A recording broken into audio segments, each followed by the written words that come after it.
Howdy folks, Damon Turner coming again once again with Turner's Tuesday Tips. So today we're going to go on to part 2 of my 3-part series of feeds and feeding on how to read a feed tag. So like most pet and livestock owners, you spend a lot of time in the feed store trying to figure out what's good, what's bad, what's right and what's wrong for your animals to feed. And I know when you walk to that back aisle and see all those different feed bags, you can be overwhelmed with different tags and different things on those tags. So today we're going to talk about just those 7 different basic things you see on those tags and kind of give a brief explanation on what you're looking at when you see them.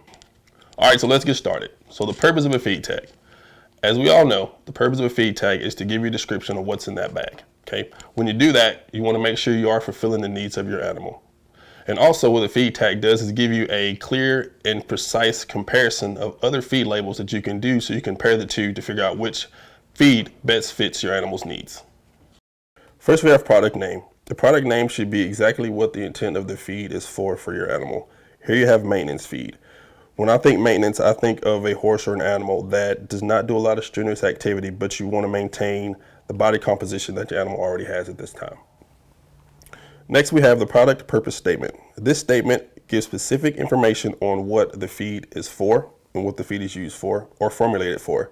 This could also have information about if the feed is medicated or if the feed is utilized for a starter or for a finisher animal. Next, we have guaranteed analysis. Guaranteed are required for all feed products. Individual guarantees are set by the AAFCO, which is the Association of American Feed Control Officials. And remember, all these things and all these percentages are tested in the lab. And so when you start to reading and you see min and max, minimum means the lower amount, max means the top amount. So if you want to read crude protein, you would look at it saying like 12% is the minimum amount. So there's a minimum amount of 12% protein in this feed. And when you go to the dietary starches, the max amount is 20%. So therefore there cannot be more than 20% of this amount inside this feed.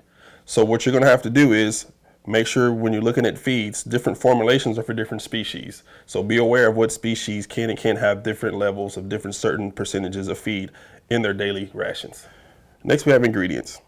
Ingredients could either be listed at individual listings or collective terms. And when I say collective terms, I mean animal protein products, forage products, grain products, plant protein products, things of that nature. But you see here that each individual ingredient is listed by itself on this section right here. Next, you have feeding directions. Feeding directions are crucial to provide the proper nutrition to your animal.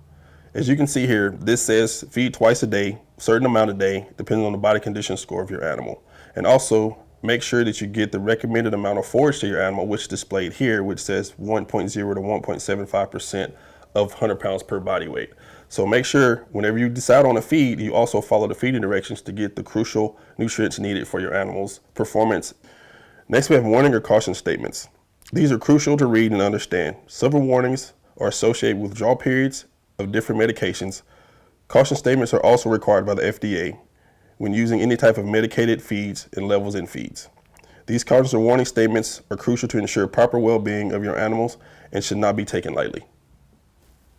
Once again, these are just a few tips to give you when going into the store and trying to read feed tags. Like I said, I know it can be very overwhelming when you go into the store and see all those bags, but hopefully these few tips will help you get a better idea, a better understanding of what you see and what you read when you see those feed tags. So thank you for joining me on part 2 of my 3-part series on feeds and feeding. So next time we'll go into a more in-depth explanation on whenever you read the ingredients on your feed tag, what their uses are and what their levels are. So thank you again for joining me and supporting Turner's Tuesday Tips. I'll see you next time. Thank you.